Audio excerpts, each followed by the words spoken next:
Vamos lá, então, meus amigos, a gente começa fazendo aqui a nossa recepção. Beleza, Francis, obrigado. Obrigado, pessoal.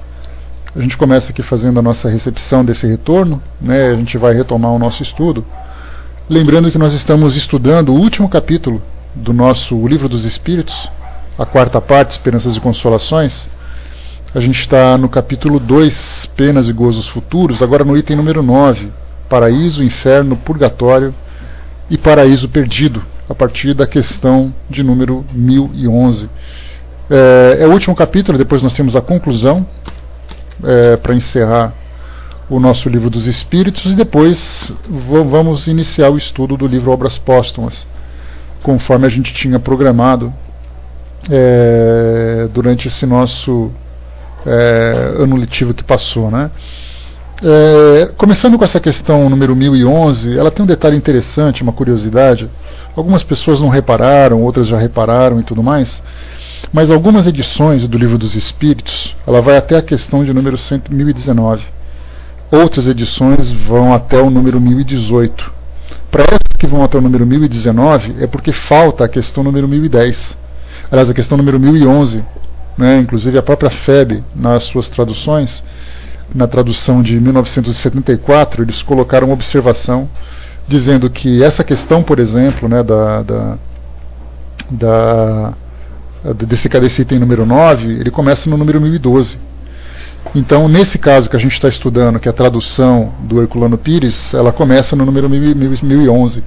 Então, na verdade, assim, para algumas edições, porque muita gente gosta de fazer essa chamada oral, para ver quem conhece mais detalhes sobre a doutrina espírita e tal, né? Então tem aquelas perguntas clássicas. Em quantas partes estão divididos o Livro dos Espíritos? Aí todo mundo responde em 4 partes. Quantas questões tem no Livro dos Espíritos? Aí todo mundo coloca 1019, aí o outro vem e fala, não, é 1018.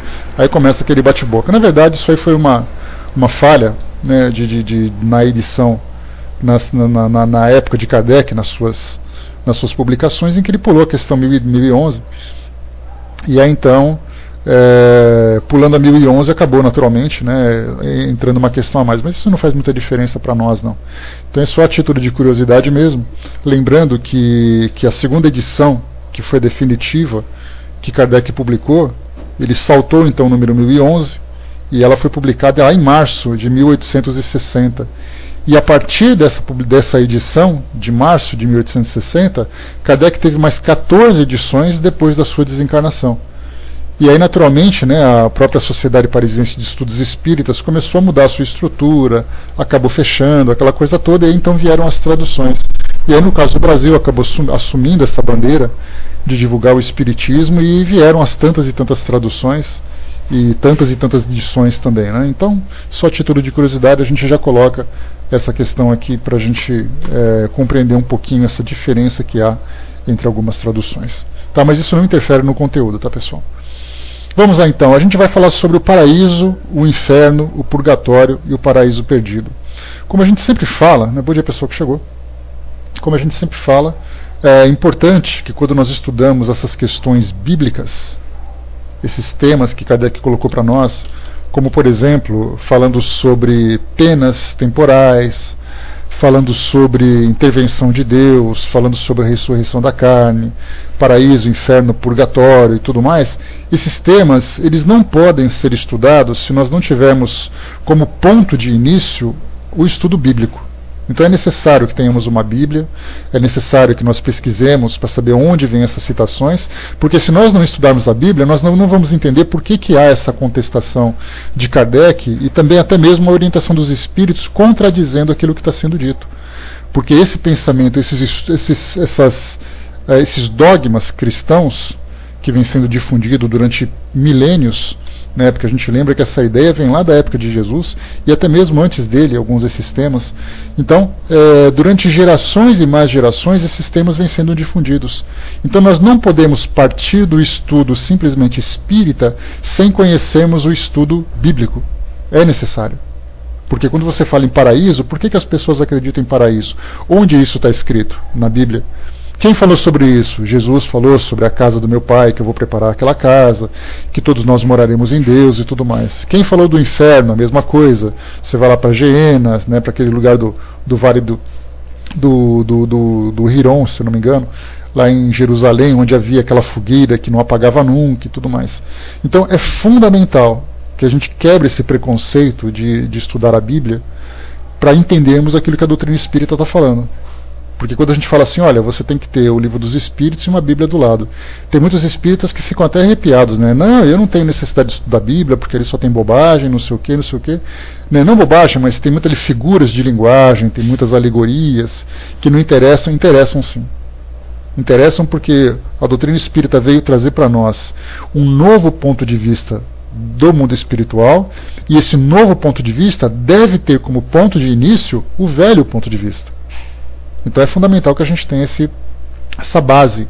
Não que você tem que estudar a Bíblia, mas cada vez que você pega, né, exatamente, o Wagner, tem que estudar a Bíblia entendendo também de que forma que vai se estudar a Bíblia. Como a gente sempre fala para vocês, quem escreveu, quando escreveu, por que escreveu, quando escreveu e como ele escreveu.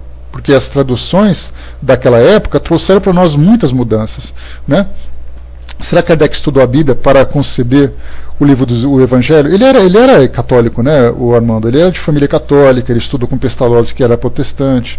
Então, quando você tem essa linha religiosa, né, que você segue, você acaba estudando. Então Kardec tinha esse conhecimento. E a gente pode ver, por exemplo, quando você pega o livro Céu e Inferno, na primeira parte, em que ele fala sobre céu, o inferno, purgatório, anjos e demônios, né, ele acaba, sem dúvida nenhuma, tendo que estudar aquilo tudo. Porque do contrário é assim, você fala de uma coisa que você não conhece. E Kardec era um estudioso, ele era autodidata assim, por excelência, né? Tanto que a gente conhece o resultado do seu trabalho e a profundidade com que ele foi, e não foi por acaso. Não foi alguém que contou para ele simplesmente publicou. Se ele não tivesse certeza de que aqueles fatos, né, ou de que aquelas informações fossem verdadeiras, ele não publicaria, seria a leviandade da parte dele. Né? Então ele era um grande estudioso e não estudou apenas a Bíblia. Estudou outras filosofias, a gente vê muita história da filosofia grega do passado, vê teorias da filosofia oriental também nas palavras de Kardec. Então ele era um estudioso assim, ele abriu um leque. Né?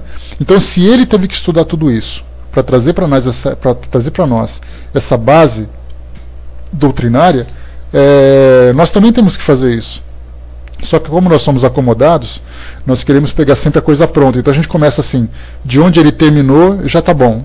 Só que na verdade a gente está simplesmente decorando aquilo que ele falou, aceitando aquilo como se fosse um dogma, o que é um equívoco da nossa parte, porque eu não tenho que aceitar porque Kardec disse. Eu tenho que aceitar porque eu concordo com o que ele disse, baseado nas minhas informações. Fundamental. Porque a gente pega o livro dos Espíritos e assim, não, Kardec falou. E daí que Kardec falou? Se eu quiser falar contrário de Kardec e as minhas informações forem mais embasadas do que ele, eu posso simplesmente substituir aquilo que ele trouxe por aquilo que eu achei. Só que para isso eu preciso ter também seriedade naquilo que eu faço. Não posso ser leviano de dizer de contestar simplesmente por contestar. O próprio Kardec dizia isso, né, no livro O que é o Espiritismo. Ele diz assim, né, se alguém apresentar uma filosofia que seja mais consistente e seja mais verdadeira do que a doutrina espírita, ele abraça. E ele complementa, mas não me venha com dogmas, não me venha com teorias fantasiosas. Então ele mesmo se colocou à disposição para mudar, caso surgisse alguma coisa mais verdadeira do que o resultado de suas pesquisas. Assim deve ser também o nosso pensamento nesse sentido. Então, quando se fala em paraíso, inferno, purgatório e tudo mais, essas ideias elas vêm sendo transmitidas de geração a geração, e as pessoas acreditam realmente que quando você se torna uma pessoa do bem, você é destinado a um lugar de prazeres infinitos. Se você é uma pessoa má, você vai para um lugar de dores infinitas. Se você é alguém que se encontra ali como um indivíduo errante entre o bem e o mal, você vai para o purgatório, para passar aquele período de expurgo até que chega o juízo final, quando você vai ser destinado de fato ao céu ou ao inferno. Então isso é uma crença, e inclusive o purgatório é um pensamento que não é aceito, por exemplo, pelas igrejas evangélicas. Para os evangélicos, ou existe céu ou existe o inferno. Para os católicos é o céu, o inferno e o purgatório. Esse purgatório, por exemplo, dentro do dogma católico, é aquele local onde vão, por exemplo, aqueles que não foram batizados. As crianças que eram pagãs irão para o purgatório e estão lá até hoje, Se você pegar uma criança que morava na casa vizinha de Jesus, por exemplo, que é o próprio limbo, né? Que é o mesmo lugar do purgatório, né? Uma criança que morava vizinha de Jesus e ela não tivesse sido batizada, ela estaria até hoje, nesses quase 2000 anos, estaria, ou já nesses 2000 anos, né? Esse tempo todo esperando simplesmente o juízo final. Então isso é uma crença real. Não dá para a gente simplesmente ignorar isso, dizendo eu não acredito, não tem problema. A gente tem que entender, não naquilo que a gente acredita, mas por que as pessoas acreditam ainda nisso. E se a gente tiver essa compreensão, a gente vai conseguir falar de doutrina espírita para essas pessoas com conhecimento de causa, com ideias filosóficas consistentes, com novas informações que mudem essa forma de pensar. Então não simplesmente negar por negar, mas ter argumentação para poder mudar esse modo de pensar delas. Vamos lá então, questão 1011. Kardec coloca para nós: um lugar circunscrito no universo está destinado às penas e aos gozos dos espíritos, de acordo com os seus méritos? Então esse lugar circunscrito fala exatamente sobre esse céu e sobre esse inferno. Então se você é uma pessoa de bem, você vai para lá. Você vai para um lugar. Se você é uma pessoa má, você vai para outro lugar. E os espíritos respondem: já respondemos a esta pergunta. Isso quando ele fala, né, sobre as penas eternas, né, naqueles temas que nós já estudamos, os espíritos já falaram sobre isso. Né, mas Kardec, como ele é muito insistente e ele gosta de ser muito preciso nas suas ideias, ele então refez a pergunta para que ela pudesse ser esclarecida, né, dentro desse contexto agora. Já respondemos a essa pergunta. As penas e os gozos são inerentes ao grau de perfeição do espírito. Cada um traz em si mesmo o princípio de sua própria felicidade ou infelicidade. E como eles estão por toda parte, nenhum lugar circunscrito ou fechado se destina a uns ou a outros. Quanto aos espíritos encarnados, são mais ou menos felizes ou infelizes, segundo o grau de evolução do mundo que habitam. Né? Então, essa questão ela também traz para nós uma ideia a respeito dessas comunidades do mundo espiritual. Né? Quer dizer, será que essas comunidades seriam classificadas como locais circunscritos? Será que esses locais também seriam apenas uma criação do movimento espírita a respeito desse céu e inferno apenas mudando de nome? Né? Os espíritos falam sobre isso, sobre essa questão da afinidade entre os seres e que eles se juntam de acordo com as suas propostas existenciais. Né? Então, se eu tenho valores, se eu tenho intenção, os espíritos vão se juntando, formando essas comunidades. Isso é uma informação bastante clara aqui no próprio Livro dos Espíritos. Né? Então, assim, a gente tem que pensar com bastante cuidado a respeito dessa similaridade que nós fazemos de comparação, dizendo que, por exemplo, pensar numa comunidade desse sentido seria um lugar circunscrito. Local circunscrito seria um lugar fechado, onde você entra e não sai mais. Então, nesse sentido, Kardec perguntou para penas e gozo dos espíritos, se referindo ao céu, se referindo ao paraíso e se referindo ao inferno, como o próprio título diz. Vamos em frente para a gente desenvolver um pouco mais o nosso raciocínio. Bom dia, pessoal que chegou. Questão 1012. De acordo com isso, o inferno e o paraíso não existiriam como os homens os representam? Então a gente percebe que Kardec fala especificamente sobre a ideia de inferno e de paraíso. Não façamos adaptações de acordo com o nosso modo de pensar. Ele estava falando apenas disso. Continua. Não são mais do que figuras. Os espíritos felizes e infelizes estão por toda parte. Entretanto, como já o dissemos também, os espíritos da mesma ordem se reúnem por simpatia, mas podem reunir-se onde quiserem, quando perfeitos. Tá certo, e quando não forem perfeitos? Onde eles vão se reunir? Essa é a pergunta que a gente deixa no ar. Exatamente ali que justifica, então, ou justificaria, essa ideia dessas comunidades em que os espíritos se juntam e, naturalmente, de acordo com o seu grau de evolução, dependem dessas estruturas para poderem se manterem, para poder se desenvolverem. Então nós temos ali que essas reuniões, quando a gente fala de reuniões, a pergunta é: onde há essas reuniões? Porque onde há, o local onde eles se reúnem, é um fator determinante. Inclusive, esse é um dos fatores, um dos elementos ou das informações bastante polêmicas no meio espírita, a ponto de dividir, de criar ali uma divisão significativa entre aqueles que estudam a doutrina espírita, que seguem a doutrina espírita. Há aqueles que acreditam, há aqueles que não acreditam. Independente disso, a gente percebe que essa dissensão que há dentro do movimento espírita diz respeito ao quê? Às interpretações que cada um faz dessas informações, porque na verdade, né, essas informações elas não foram fechadas e não foram completas. Elas simplesmente não foram respondidas. Quando se fala, não, porque não existe lugar circunscrito, a questão de Kardec estava falando sobre um local definitivo para prazeres e um local definitivo para sofrimento. Apenas isso. Então não adianta a gente pegar essa informação e adaptá-la para outros contextos. Olha o capítulo: céu, inferno, purgatório e paraíso perdido. Deixa eu ver o que vocês colocaram aqui. Só entendi, bom dia, pessoal que chegou. O Bernardo colocou em cima: Kardec, no estudo do livro Céu e Inferno, já mostrava todos os erros desses locais destinados às almas. Inclusive fala do limbo, né, como sem sentido nenhum. Por isso o atual Papa extinguiu o limbo, pode? Né? A gente tem também, né, o Berdan, a mesma coisa quando se fala do inferno, a gente já passou para vocês essa informação outras vezes. O Papa João Paulo II falava do inferno como sendo um estado de espírito.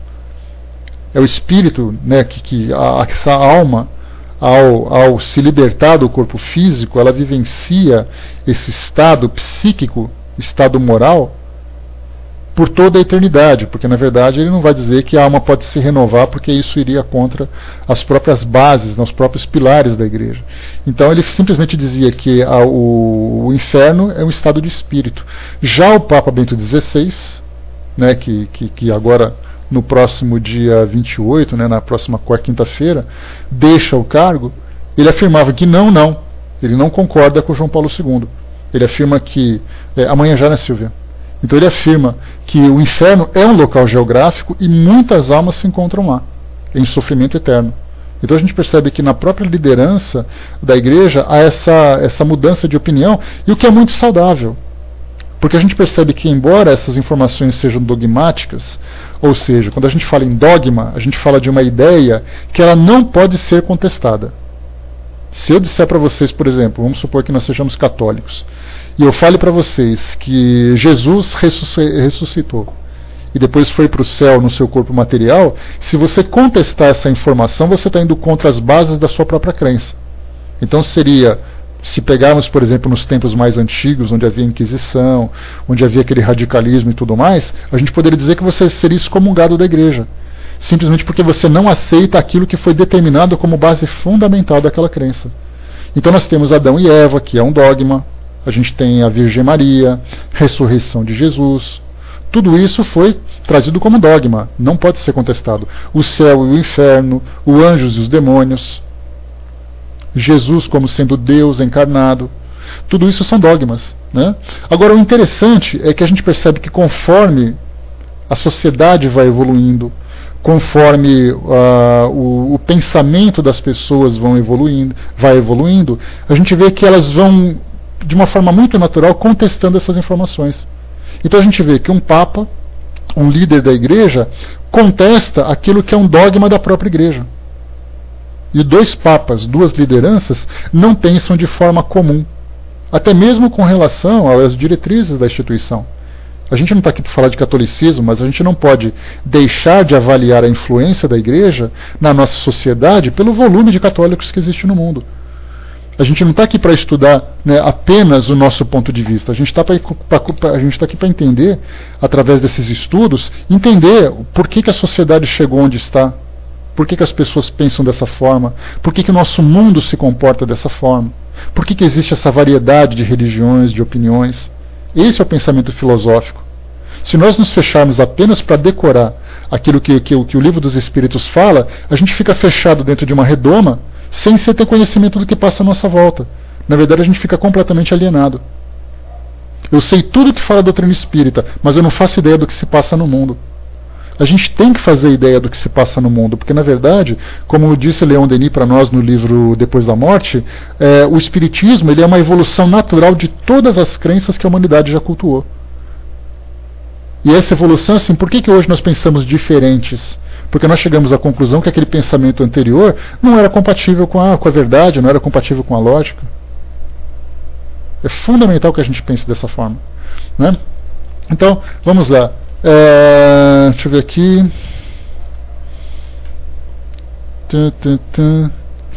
Na verdade, Oberdan, nessa colocação que você e o Enio estão conversando, tem ali, quando o Kardec fala sobre o dogma da reencarnação no Livro dos Espíritos, ele não afirma que a reencarnação é um dogma, mas ele lembra que a reencarnação é um dogma para muitas crenças.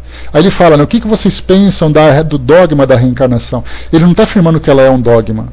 O dogma, como a gente vê, é uma imposição de uma ideia. E depois ele chegou à conclusão que, na verdade, a reencarnação é simplesmente uma lei. Então, o dogma da reencarnação de acordo com algumas crenças. Então, na verdade, o Espiritismo realmente não tem dogmas. Tanto que ele diz que o Espiritismo sempre evolui. E se alguma coisa nova surgir, o Espiritismo vai abraçar, desde que aquilo seja lógico. Então, se há esse pensamento de evolução da filosofia, significa que você não pode ficar freado num dogma. Então ele trouxe esse dogma das crenças do hinduísmo, do budismo, do islamismo, de outras crenças que abraçam essa ideia, para poder ser estudada como uma lei. Então, para o Espiritismo, isso na verdade é simplesmente uma lei. Tanto que nós temos ali aquela inscrição na sepultura de Kardec, né? Nascer, crescer, morrer, evoluir sempre, tal é a lei, né? Alguma coisa nesse sentido, eu não lembro exatamente quais são as palavras, né? Mas é nesse sentido. Então, para nós aqui, questão 1012, como a gente já colocou, né, os espíritos responderam e Kardec faz um comentário a esse respeito. Ele diz assim para nós: a localização absoluta dos lugares de penas e de recompensas só existe na imaginação dos homens. Provém da sua tendência de materializar e circunscrever as coisas cuja natureza infinita não podem compreender.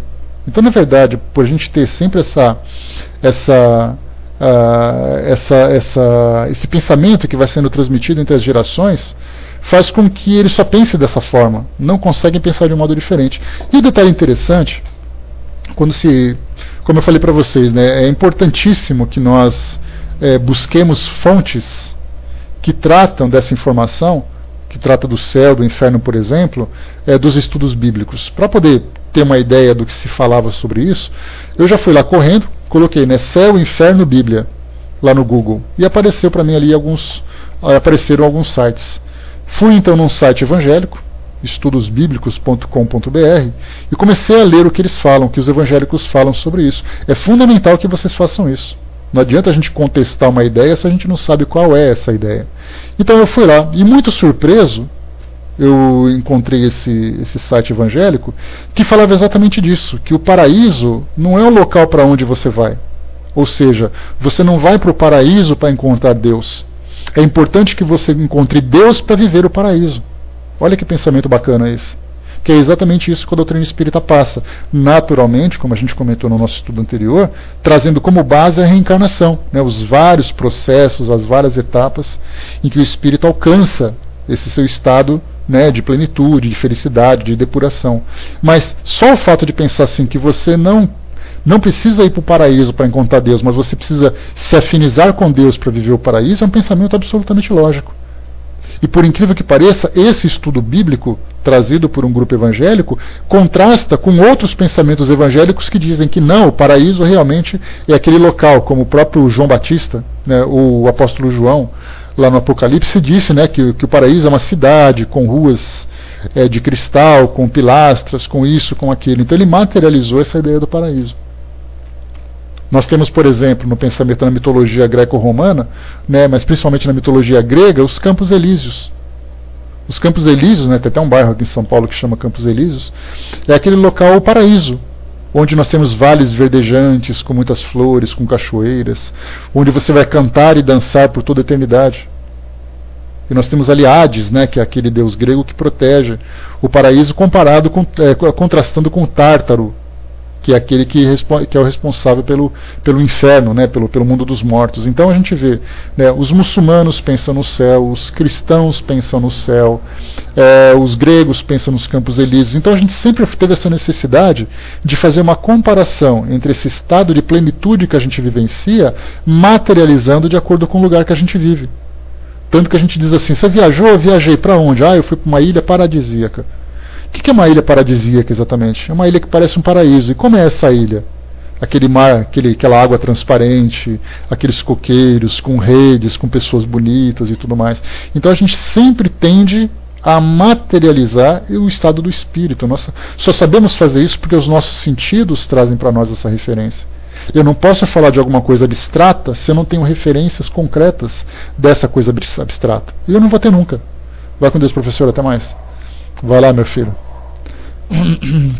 Então é fundamental que a gente pense dessa forma. Quando a gente fala dos rituais, por exemplo, né? Quando a gente fala dos rituais, o que são os rituais? O que são os cultos que são realizados? O que são os símbolos? Por que você precisa de um símbolo para poder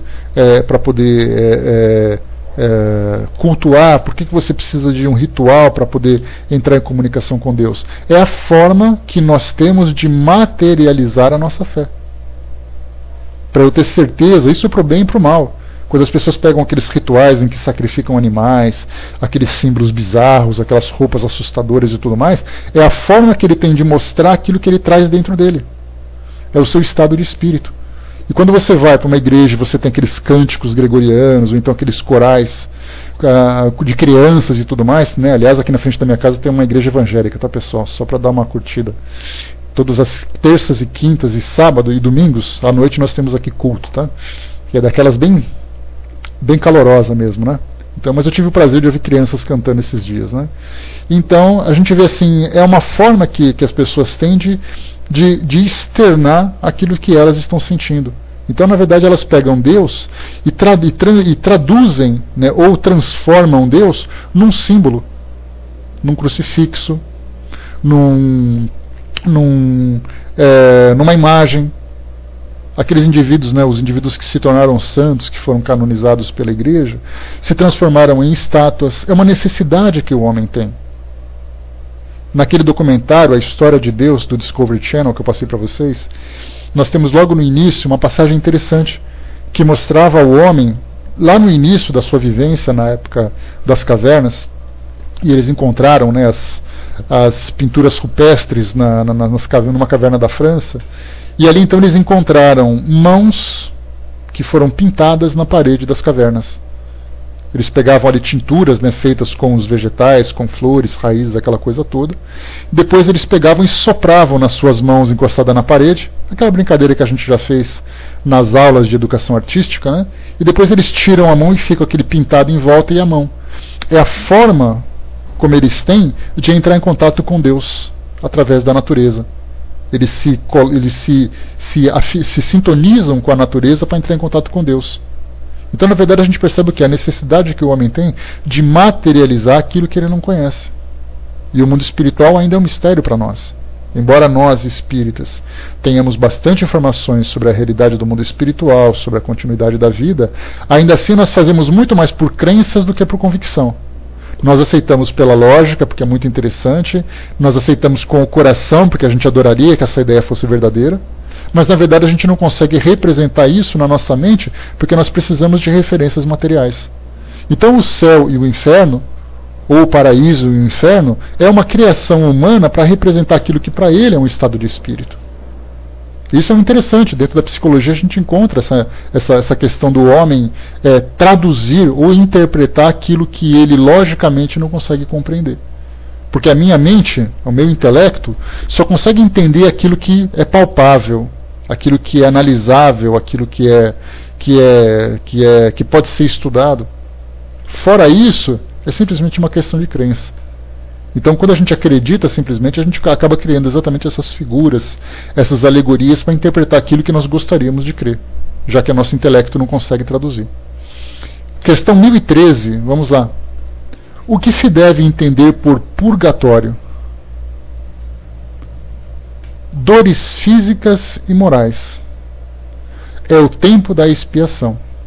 é quase sempre na terra que fazeis o vosso purgatório e que Deus vos faz expiar as vossas faltas. E isso é o que os espíritos estão colocando.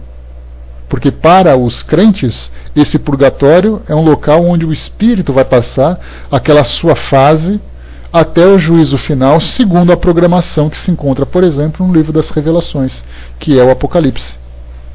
Para os espíritos, ele diz que purgar alguma coisa, quer dizer, você jogar para fora aquilo que não presta, é uma forma, que é algo que você faz durante a sua existência terrena.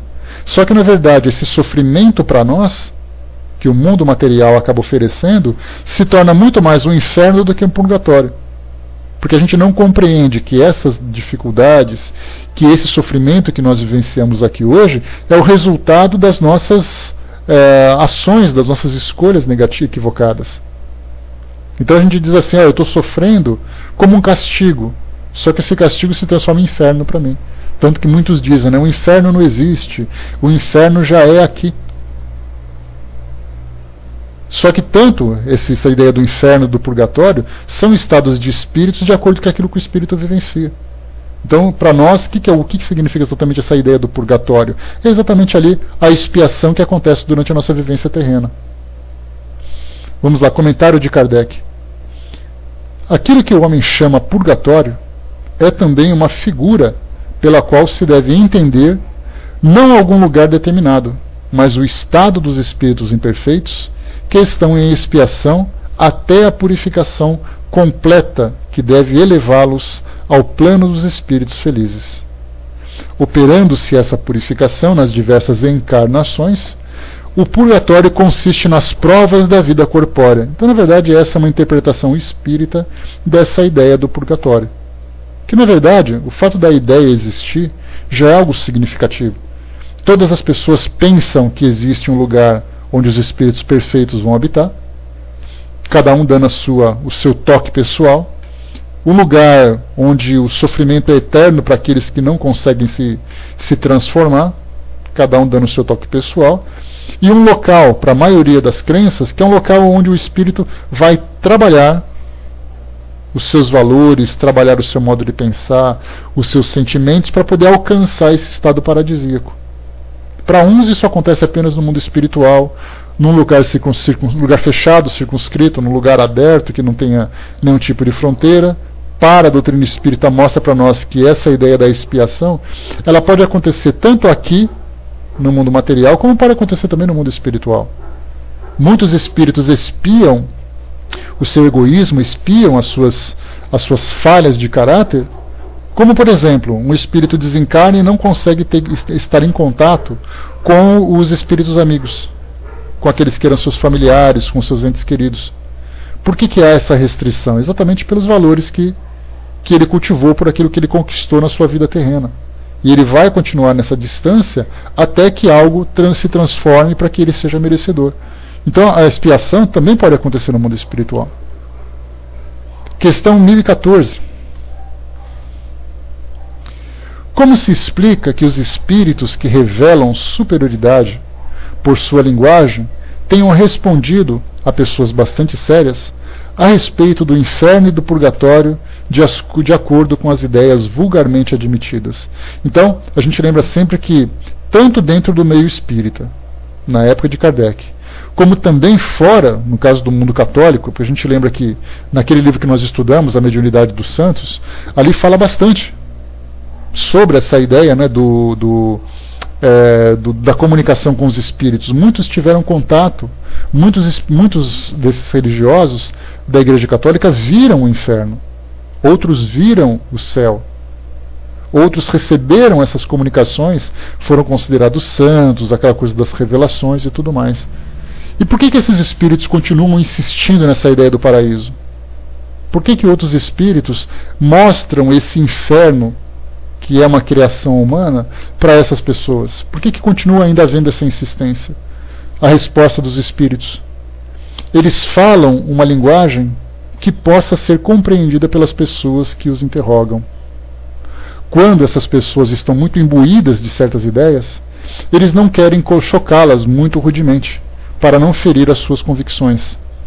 Se se um espírito fosse dizer sem precauções oratórias a um muçulmano que Maomé não era um profeta, seria muito mal recebido. Então, na verdade, assim, os espíritos falam na linguagem em que as pessoas conseguem compreender. Seria mais ou menos assim, quando você fala para uma criança que uma pessoa muito boa acabou de falecer, eu falo falecer porque é a forma como a criança vai entender, até que ela compreenda o que é o desencarnar. Então uma criança acaba de ver alguém muito querido falecer. E aí então uma pessoa diz assim para ela, ela foi para o céu, ela foi ficar com o papai do céu. Na cabeça daquela criança, essa informação tem um significado bastante concreto, que ela vai entender que o papai do céu é essa entidade suprema de bondade, de amor, e vai para o céu, que é um lugar muito bonito. Então, na verdade, nós estamos conversando com uma criança de acordo com a linguagem que ela consegue compreender. Quando a gente fala de nós, que somos já pessoas, pelo menos psicologicamente ou biologicamente mais maduras, nós acreditamos ter uma compreensão maior. Só que, na verdade, os espíritos continuam falando conosco como se nós fôssemos crianças.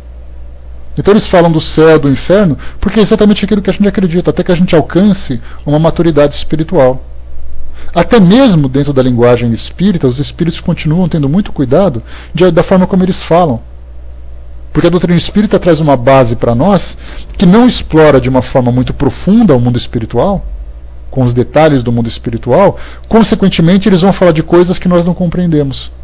Então eles têm muito cuidado naquilo que eles falam, eles selecionam muito bem as palavras, isso em se tratando dos espíritos mais sábios. Agora, quando se fala de um espírito inferior, então ele vai falar aquilo que ele pensa.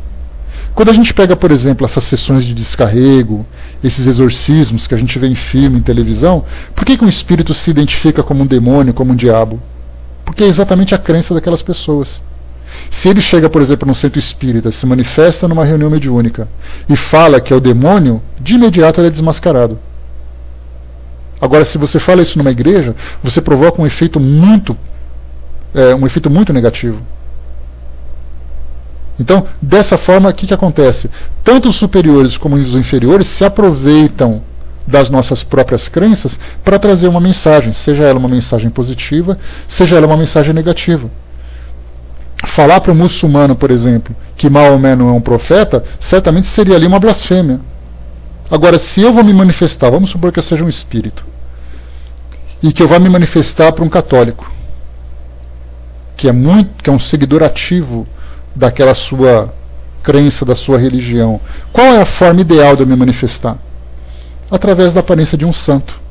Porque os santos se manifestam, ou mesmo como se fosse um anjo, com aquela aparência de auréola na cabeça, com aquelas asas, que são aquelas irradiações luminosas, aquela roupa branca. É a forma como ele conhece.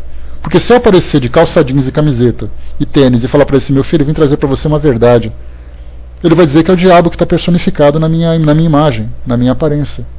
Então os espíritos se utilizam dessa linguagem para poder trazer essas ideias. Para nós espíritas, da mesma forma, tem um efeito muito maior, uma mensagem que é trazida, se for um espírito famoso. Bezerra de Menezes, Chico Xavier, Joana de Ângeles. E isso vai ter um impacto. Agora vem o Zezinho, que morava lá no interior da Bahia. Se manifesta no centro espírita e vem trazer uma mensagem edificante. As pessoas vão dizer que é um espírito pseudo-sábio, que é um espírito iludido. Até mesmo nós temos esse preconceito. Então, por isso, os espíritos com sabedoria se aproveitam das nossas crenças. Para Kardec, por exemplo, não tinham papas na língua. Não tinha aquela ideia de ficar arrumando o argumento para falar de que forma que ele vai ser convencido. Chegava assim, Kardec, senta aqui que a gente vai conversar. E trazia a coisa claramente, porque o raciocínio dele estava preparado para poder compreender e analisar tudo aquilo que chegava do mundo espiritual da forma pura, da forma verdadeira. Agora, quando você faz isso num grupo mediúnico das casas espíritas comuns dos tempos atuais, você tem que ter muito cuidado para se manifestar.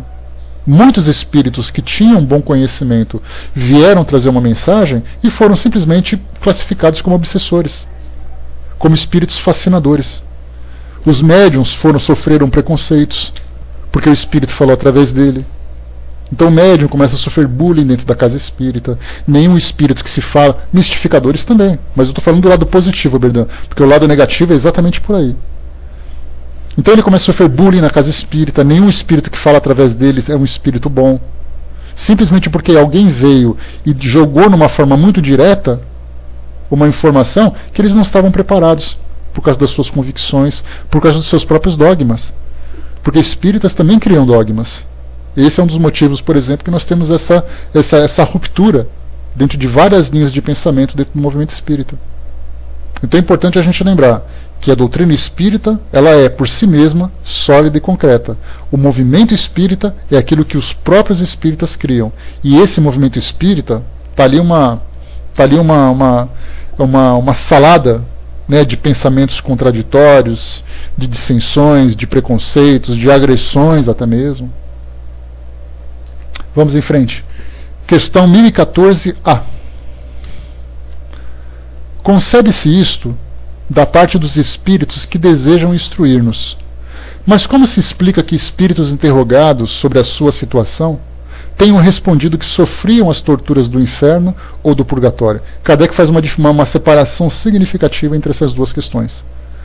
Quando um espírito superior, que a gente sabe que o fato dele ser superior, ele tem ali a bondade, a caridade, a compreensão, o intelecto bem desenvolvidos, ele fala na linguagem para realmente fazer alguma diferença positiva na vida das pessoas que recebem aquela mensagem. Mas Kardec coloca, muito interessante, benevolência, todos os valores que nós compreendemos, esses espíritos superiores têm um pouco a mais do que nós. Agora, quando a gente fala, por exemplo, sobre esses espíritos inferiores, muitas vezes eles falam daquilo que eles acreditam.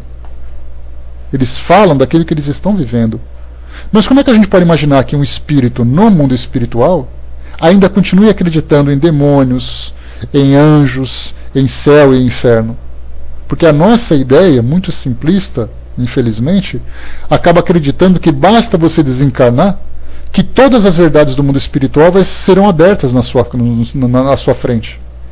Que eu vou chegar no mundo espiritual falando, gente, já sei de tudo, não precisa me contar mais nada. Não é assim. Tanto não é assim que os espíritos que estão reencarnando hoje continuam levando as suas próprias crenças. Por que as pessoas que estão reencarnando hoje, vamos pegar assim os encarnados nas últimas 3, 4 décadas. Nós que temos ali, 2, 3, 4 décadas, 20, 30, 40 anos. O Espiritismo está aqui já há 150 anos. Completou 155 anos no ano passado. Pelo menos o Livro dos Espíritos. Esse ano agora é a comemoração do Evangelho, né? Se quase um século e meio essa doutrina estava ali se difundindo, como é que nós podemos imaginar que pessoas que reencarnaram nessas 2, 3, 4 décadas, reencarnaram como católicos, como protestantes, como evangélicos? Sendo que eles vieram do mundo espiritual com todas as informações que eles poderiam ter sobre a reencarnação, sobre a realidade do mundo espiritual, sobre o que são esses dogmas. Por que eles continuam reencarnando acreditando nisso? Será que eles sofreram uma amnésia daquilo que eles viram? Na verdade, são as suas crenças seculares que simplesmente afloraram dos seus corações. Por mais que eles tenham aquilo, quando eles chegam aqui, eles começam a ter afinidades por aquilo que eles já cultuavam há muito tempo. Então não basta você desencarnar. É importante que você passe por um processo de transformação, de educação espiritual, para ter essa compreensão, e nem todos estão preparados para isso. Quem fala bastante sobre isso de uma forma muito interessante é o espírito Manuel Filomeno de Miranda, através da psicografia do Divaldo Franco, num dos seus livros, que eu não me lembro exatamente qual é. Se eu chutar o nome aqui, eu posso errar, então eu nem vou me lembrar qual é. Mas ele falava de uma forma muito interessante, que ele passava em frente a uma igreja católica, no momento em que ia ter uma missa, uma quantidade enorme de espíritos estavam se aglomerando na frente, para poder entrar na igreja e participar dos seus cultos. E aí então a gente pergunta assim, mas como é que um espírito desencarnado quer participar de um culto? Por que não? É uma questão de crença. Naquele livro Novas Utopias, que fala sobre o espírito, o arcebispo de Pernambuco, que é o... Me lembra aí, pessoal, esqueci o nome dele. É o Dom... Não é o Dom Evaristo, não é o Dom Cláudio Umes, Dom Eugênio Sá, Dom Helder Câmara, obrigado, Betinho. Dom Helder Câmara, por exemplo, nesse livro Novas Utopias, partindo do princípio de que esse livro traz informações legítimas, porque a gente não vai contestar se o médium fantasiou, se não fantasiou, aquela coisa toda. Então a gente pega a informação da forma como ela veio, sem fazer qualquer tipo de preconceito sobre ela.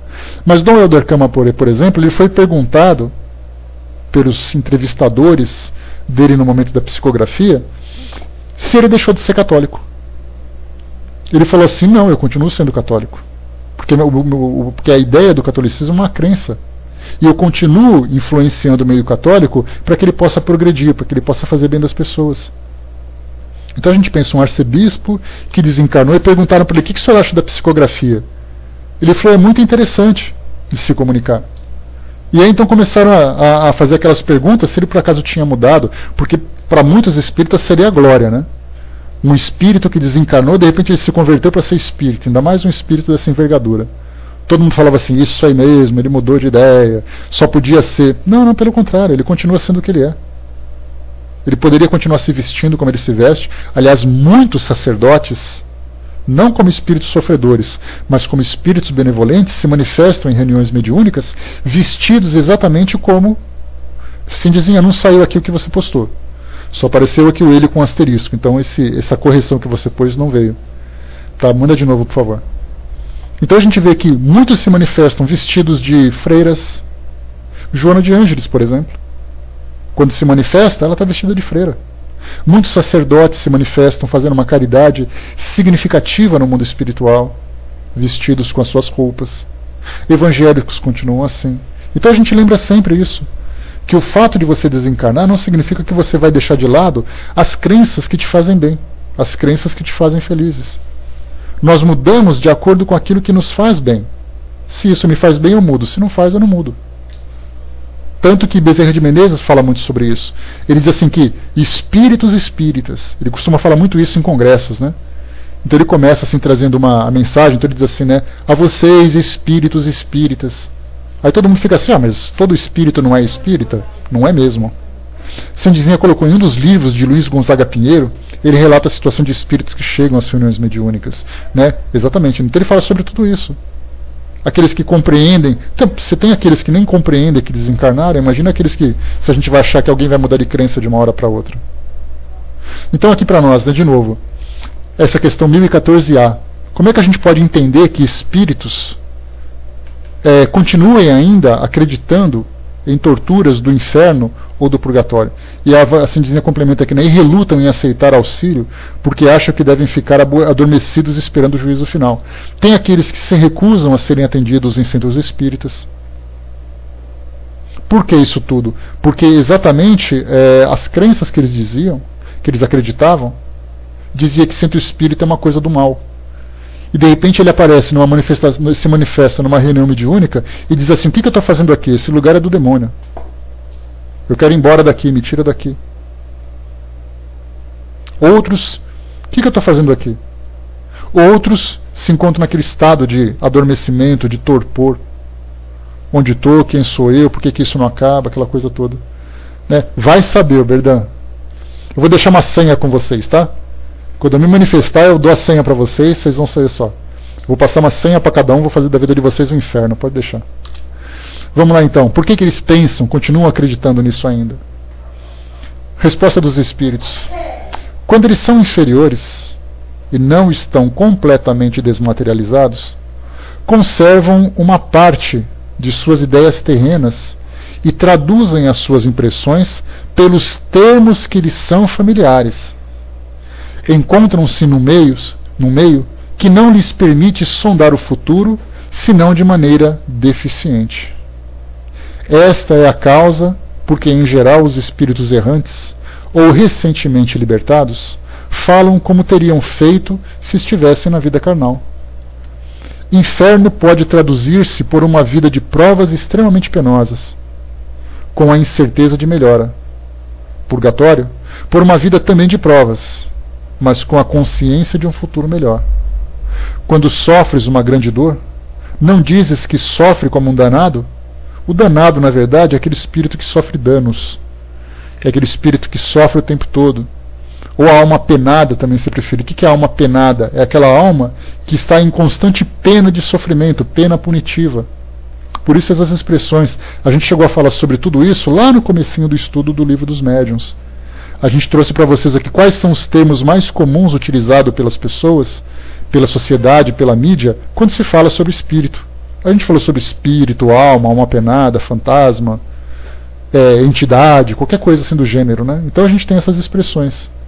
E continua: não são mais que palavras, sempre em sentido figurado.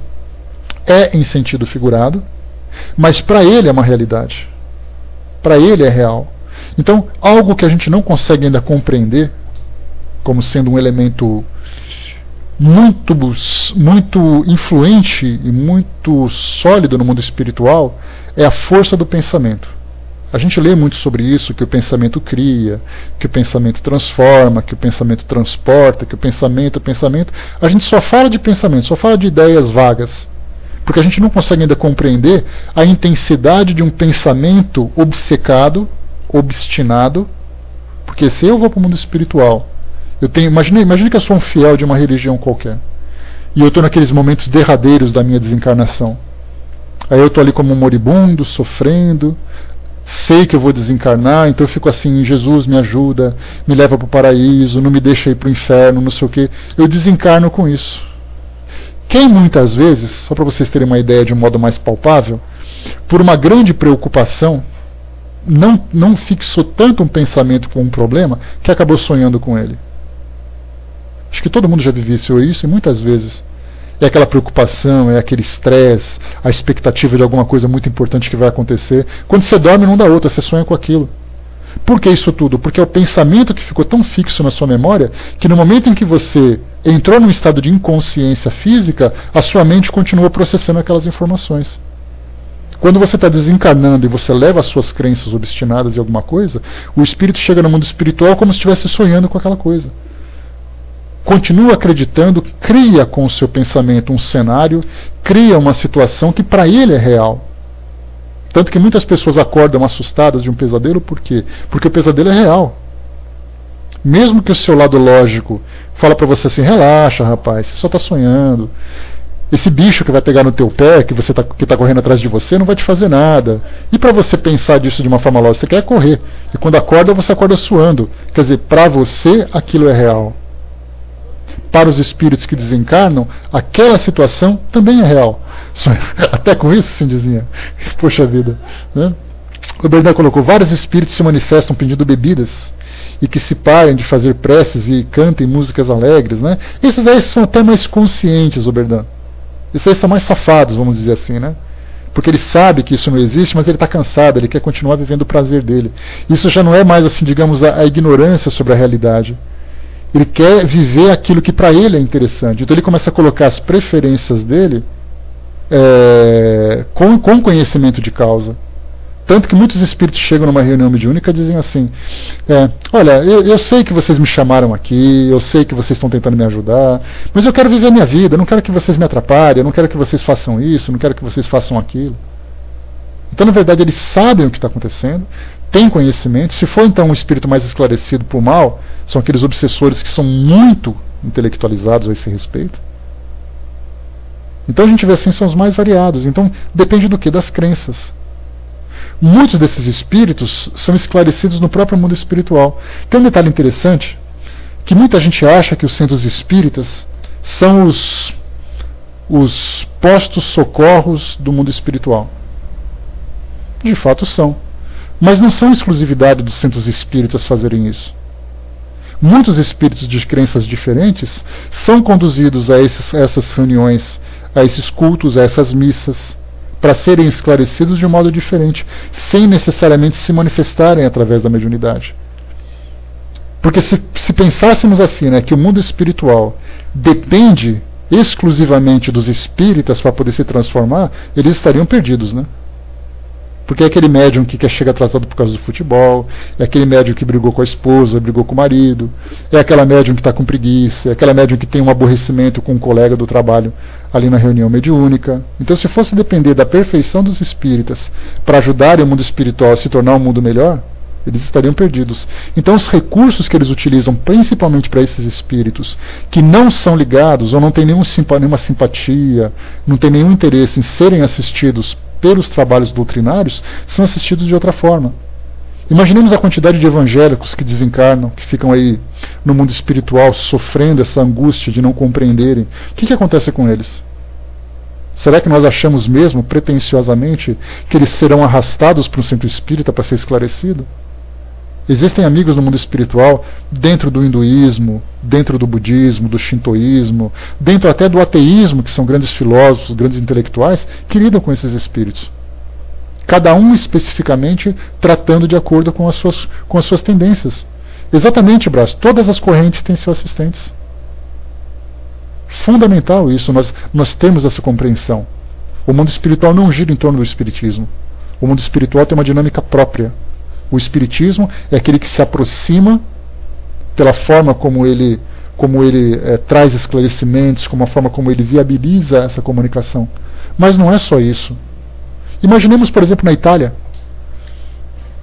Pegamos, por exemplo, a Sandra, a Ju, a Aninha, quem mora para aquela região, a Fernanda, que mora na Suíça. O que acontece com os espíritos que desencarnam lá?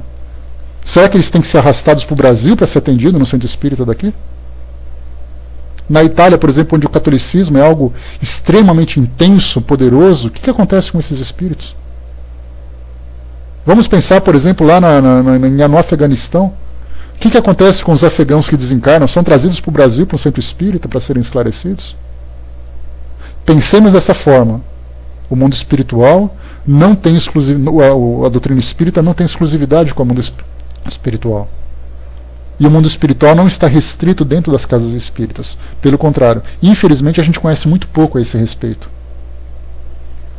Tem 2 livros. Esse, Novas Utopias, que fala de Dom Helder Câmara, que traz uma visão de um espírito não espírita que se manifesta. E eu tenho outro livro aqui que eu separei até para poder ler, de uma freira que desencarnou. Eu não estou conseguindo agora ver o título aqui na minha mini biblioteca. Eu falo mini porque eu dei uma limpada nesse processo de mudança, né? Deixei só os essenciais aqui. Então, assim, tem muitos... um livro que fala de uma freira que desencarnou, que conta a sua realidade. Ela se comunicou através de um médium, que eu não sei se é um médium espírita, mas trouxe ali o que é essa realidade do mundo espiritual para ela. O Brás colocou na equipe socorrista de Miramês, usa espírito de todas as correntes para auxiliar, porque ela é espiritualista. E as correntes espiritualistas também atuam de uma forma. Se vai no Vale do Amanhecer, por exemplo, lá da Tia Neiva, lá no estado de Goiás, que é assim aquela miscelânea de correntes espiritualistas, o que acontece com aqueles espíritos que desencarnam ali? O Negrão colocou, né, os espíritos transcendem o espiritismo de longe, né? Deixa eu ver aqui. Né, Morongueta, bom dia, né? Eles vão para o mundo espiritual de indigentes. Você sabe que até cada espírito, a Morongueta colocou uma coisa meio na brincadeira, mas é uma coisa muito séria. Quando a gente pega, por exemplo, mendigos, quando a gente pega, por exemplo, pessoas que têm muita importância no mundo material, pessoas que são muito voltadas para crenças, cada um recebe um tratamento diferente. Por isso que essa psicologia do mundo espiritual é algo que nós ainda nem fazemos ideia. E é algo assim magnífico, que vale a pena a gente compreender um pouquinho mais através do estudo, através dessas entrevistas que Kardec fez principalmente. Né? Os indígenas, né, Brás, que você colocou e tudo mais. O Berdan colocou, né, a crenças do Avoengos, que é feita pelos chineses, é uma evocação dos avós para dar conselhos. Então a mediunidade está ali em todo quanto é lugar. A Fernanda colocou, né, coloquei no meu mural um vídeo que achei super significativo e penso que é extremamente por aí. Não importa o analfabetismo mental, religioso. Enfim, o que importa é não ser um analfabeto do amor, pois ele é o nosso passaporte para a luz. De fato é assim mesmo. Né? Deixa eu ver aqui. Né, fez um ótimo trabalho junto ao índio, ao Vale do Amanhecer, como a gente colocou, né? Exatamente. Vamos lá, pessoal. Questão 1015. Vamos lá. Deixa eu ver até onde vai essas questões, para a gente poder se organizar aqui um pouco melhor. Então a gente vai até a questão de número 1019. Lembrando que essa edição que a gente está lendo aqui, ela consta, né, deixa eu ver aqui. Ela consta a 1011, né, que a gente tinha comentado. A Cindizinha lembrou também, né, um livro juvenil, o relato de uma católica, conta que sobre o pós-desencarne de uma adolescente de 14 anos. É livro espírita, Cindizinha? É espírita ou é espiritualista? Porque esse título é sempre polêmico, né? Aliás, muitos católicos, quando receberam aquele livro do Dom Helder Câmara, começaram a reclamar, dizendo que isso aí não é verdadeiro, aquela coisa toda. Vamos lá, 1015. O que se deve entender por alma penada? Olha só, falamos agora há pouco sobre isso. Uma alma errante e sofredora, incerta do seu futuro, a qual podeis proporcionar um alívio que frequentemente ela solicita ao vir comunicar-se convosco. Então, não só, como eu falei para vocês, não só no meio espírita aparecem esses espíritos sofredores, espíritos perturbados e tudo mais, como também dentro do catolicismo. Lembra do Museu das Almas do Purgatório? Lá no Vaticano, se eu não me engano, ou em Roma, não me lembro exatamente onde é. Nós temos ali uma igreja, um museu, que traz objetos que mostram, denotam fisicamente a presença de espíritos, como por exemplo mãos marcadas em roupas, livros queimados, rostos que são desenhados com fogo em madeiras e tudo mais. Então isso aí ficou lá. A nossa amiga Aninha, ela foi para lá e ela teve a oportunidade de tirar algumas fotos, ela me mandou várias fotos sobre essas imagens, né? Então a gente vê ali, o que é esse Museu das Almas do Purgatório? Mesa de mármore queimada e tudo mais. Então, dentro da visão católica, são almas no purgatório que se manifestam pedindo preces para que elas possam ser aliviadas do seu sofrimento.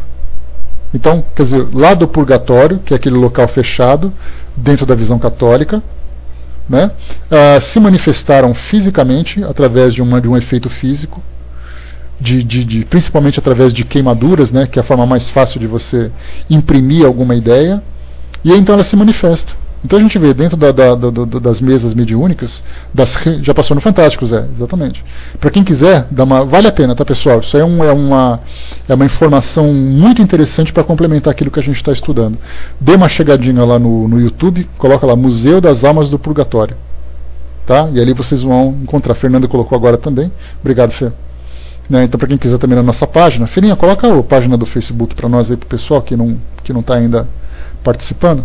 Ah, você colocou aquele vídeo, né? Tá jóia, então. Tá. Até o vídeo que a Fernanda tinha falado anteriormente. Tá, mas quem quiser lá no YouTube, Museu das Almas do Purgatório, dá uma chegadinha lá e vê a reportagem. O que falam os religiosos, o que mostra a reportagem. Né, uma reportagem feita pela Isis Scamparini, a repórter da Globo, e também pelo Clóvis Nunes, pesquisador baiano, né, que trabalha muito com transcomunicação instrumental e tal. Vale a pena, inclusive vale a pena até assistir a própria entrevista do Clóvis Nunes. Coloca assim, Clóvis Nunes, Museu das Almas do Purgatório. É uma palestra que ele deu no CIMESP, no Simpósio de Mediunidade em Pernambuco, que aconteceu há alguns anos, que tem mais ou menos 1h30, 2 horas. E ele fala dos bastidores da gravação dessa reportagem. É assim, muito legal. É o tipo de coisa assim que você assiste, que você grava, porque você não consegue esquecer mais de tão interessante que é aquilo que ele colocou, as barreiras que foram colocadas, as dificuldades, aquela coisa toda. Né? Então vamos lá. Deixa eu ver aqui. Então, o que se deve entender por alma penada?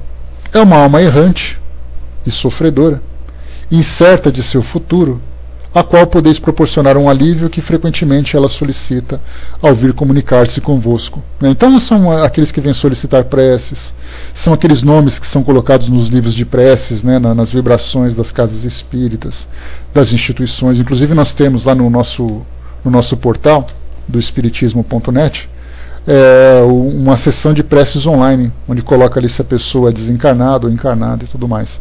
E a resposta dos espíritos que recebem essas preces, que são objetos dessas preces, depois se manifestam agradecendo muito por estarem lembrados, por serem lembrados, por receberem essas vibrações de amor e tudo mais. Né? Então vale a pena isso também. E nós temos ali muitos exemplos, né, de Chico Xavier, de Divaldo Franco, Ivone do Amaral Pereira, que tinha um livrinho de preces. O Divaldo, por exemplo, e a Dona Ivone também fazia muito isso, pesquisava nos obituários dos jornais e também nas conversas que ela tinha, os espíritos que desencarnavam pelo suicídio ficavam então, eram colocados no livrinho de preces dela, e ela fazia preces direcionadas a eles. E isso era uma rotina para ela, porque ela sabia que esses espíritos precisavam ir muito dessas orações. Então, na verdade, assim, essa alma penada nada mais é do que um espírito que não é um espírito considerado como um espírito sofredor, pela doutrina espírita, que precisa de assistência para poder se situar no mundo espiritual, se desprender das impressões terrenas que tinha, dos valores que cultivava, dos seus vícios e tendências, que precisa se libertar, né, de todas essas amarras do mundo material para poder evoluir no mundo espiritual. 1016. Em que sentido se deve entender a palavra céu? Vamos lá. Crês que seja um lugar como os campos elíseos dos antigos, onde todos os bons espíritos estão aglomerados e confundidos, sem outra preocupação que a de gozar na eternidade uma felicidade passiva? Não. É o espaço universal. São os planetas, as estrelas e todos os mundos superiores, em que os espíritos gozam de todas as suas faculdades, sem as atribulações da vida material, nem as angústias inerentes à inferioridade. Então, na verdade, ainda insistindo nessa ideia de que não é um lugar circunscrito, mas ele fala sobre os mundos mundos evoluídos, os locais onde os espíritos que já alcançaram que já conquistaram essa libertação do mundo material, angústias, né? Eles não pensam, por exemplo, nos seus entes queridos que ficaram, como aquelas pessoas que eles precisam estar por perto. Eles simplesmente veem aquelas pessoas como sendo pessoas queridas, que estão seguindo ali a sua trajetória e eles estão seguindo a delas, sem essa dependência psíquica, dependência emocional, que ainda acontece com todos nós. Esses processos obsessivos que nós vemos hoje, tanto de encarnados para desencarnados, como de desencarnados para encarnados, é aquela história, né? Porque a gente já falou sobre isso várias vezes, mas vale a pena insistir. Existem muitos encarnados que insistem em obsediar os seus desencarnados. É uma mãe, por exemplo, que vê o seu filho, a sua filha desencarnar, e a gente sabe que a relação entre mãe e filhos é uma relação muito intensa, uma relação muito profunda, entre pais também, naturalmente, né? Mas vamos pensar, por exemplo, numa mãe que viu um filho desencarnar, e aquela mãe então não consegue suportar essa perda, e sofre, chora, faz do quarto do filho um altar, não se desprende de nada, lamenta pela vida, lamenta por tudo isso. Essa fixação que ela tem, direcionada para esse espírito que desencarnou, faz com que ele muitas vezes fique perturbado pelo estado emocional da mãe. E acontece também a mesma coisa, um espírito desencarna, não consegue se desprender, fica perto da família o tempo todo, trazendo influências perturbadoras para os seus familiares. Então, na verdade, quando você se desprende e você segue a sua trajetória, não significa que você é indiferente ao afeto que foi cultivado durante toda a sua existência junto àqueles familiares, mas é a compreensão de que a sua proximidade naquele momento vai fazer mal. André Luiz conta isso em Nosso Lar, numa passagem que ele queria desesperadamente ver a sua esposa de novo. E ele ficava preocupado, não, porque eu preciso ver minha esposa, porque eu preciso ver meus filhos, porque eles estão sentindo a minha falta, e o pessoal, calma, não é a hora ainda, espera um pouco mais e coisa e tal. De repente ele insistiu, tá bom, então você vai. Quando chegou lá, móveis trocados, a foto de uma outra pessoa em cima da bancada da sala, a mulher casada de novo, e ele simplesmente esquecido. De imediato as suas emoções começaram a entrar num estado de perturbação que ele se desequilibrou completamente. A mesma coisa aconteceu também numa descrição do livro Memórias de um Suicida, em que Camilo Castelo Branco, após o suicídio no mundo espiritual, chegando no mundo espiritual, queria ver seus filhos, um casal de filhos que ele tinha por lá. Insistiu, que acabou sendo concedido. Ele acreditava que já estava em pleno equilíbrio. Chegando então lá na sua residência, viu lá os dois filhos completamente desorientados, como resultado do seu suicídio, e ele começou de novo a entrar nesse estado de perturbação. Então a gente vê que esses processos de obsessão é mais ou menos assim. Então esse desprendimento, na verdade, esse desapego, ele tem que dizer respeito às questões materiais, às questões familiares, a questão de cônjuges, de namorados, de amigos, esse desapego de acreditar que aquele indivíduo, aquela pessoa, é uma possessão sua. Mas ela faz parte da sua vida afetiva, mas ela não existe para suprir as suas carências. Então muitos espíritas também passam por isso. No livro Por Trás do Véu de Ísis, do jornalista Marcel Sotomayor, é um livro que é a continuação do As Vidas de Chico Xavier. 2 livros muito bons, por sinal. Nesse livro, As Vidas por Trás do Véu de Is, ele conta um fato interessante de famílias que fazem peregrinações por centros espíritas em busca de comunicações dos seus entes queridos. Entre essas famílias tem um casal de espíritas. Esse casal de espíritas sofre desesperadamente a perda dos filhos, ou das filhas, eu não lembro exatamente, mas eram 2 que desencarnaram. E mesmo sendo espíritas, eles precisavam desesperadamente de obter essas comunicações, para poder aliviar em seus corações. Então é muito mais complicado do que a gente imagina. Negrão colocou, acho que no fundo tudo se resume ao sentimento, tanto para quem desencarna quanto para quem ajuda o desencarnado, né? Me diga onde está seu coração e lá você estará, sem dúvida nenhuma, Negrão, é por aí mesmo. A Fernanda colocou, tem uma senhora na Itália que gosto muito, ela tem mais de 30 anos, e que ajuda todas as mães que perderam filhos através da metafonia, transcomunicação instrumental, né? Um outro nome que na Itália se utiliza. Sempre que posso, vou nos seus conventos, nos suas reuniões, né? Tem uma mãe que há 6 anos perdeu a filha em um acidente. A filha está sempre... a filha sempre vem e deixa mensagens em que diz que a reencarnação não existe. Acho sempre estranho, né, o porquê dessas mensagens. E perguntei a Adriana o porquê desse comportamento. A Adriana me perguntou que essa mãe não aceita o fato da perda do corpo, portanto a filha não a contraria, né? Pois é. Então mesmo que a filha tenha essa compreensão, ela ainda continua, né, trazendo-se, mas vai chegar um momento em que ela vai encontrar uma oportunidade de esclarecer essa mãe. E é muito difícil você trazer uma ideia nova para aqueles que não acreditam em nada, para aqueles que não têm essa visão que nós temos, essa visão que o Espiritismo traz, né? Essa visão, até mesmo que o espiritualismo hoje está trazendo com mais intensidade, a gente vê isso com mais frequência, né? A gente vê isso nos programas, nos filmes, nas novelas, nos seriados que falam sobre a reencarnação, inevitavelmente, né? Tentei entrar no argumento e deu polêmica, não adianta, né? Ainda mais num ambiente como esse, né? Então a pessoa, na verdade, ela tem que se transformar para poder receber ali a orientação. Bom, pessoal, fechando por aqui então, a gente para na questão 1016, a gente vai para 1017 para chegar aqui no finalzinho desse trecho, né? Desse capítulo, né? Então, felizmente, a gente conseguiu fazer o nosso estudo sem interrupção aqui do nosso áudio, né? Que eu imaginei que a gente fosse ter algum tipo de problema, mas a gente voltou feliz da vida aqui, né? Sem nenhum tipo de obstáculo, de interrupção ao nosso trabalho. Então, pessoal, fechando por aqui, eu vou passar para a nossa amiga Beth, que vai fazer o encerramento para nós, e depois a gente volta, tá? Para dar os recadinhos para vocês, tá? Para os recadinhos das atividades que estão aqui se desenvolvendo para nós, tá? Então, Betinha, passando para você, voltamos em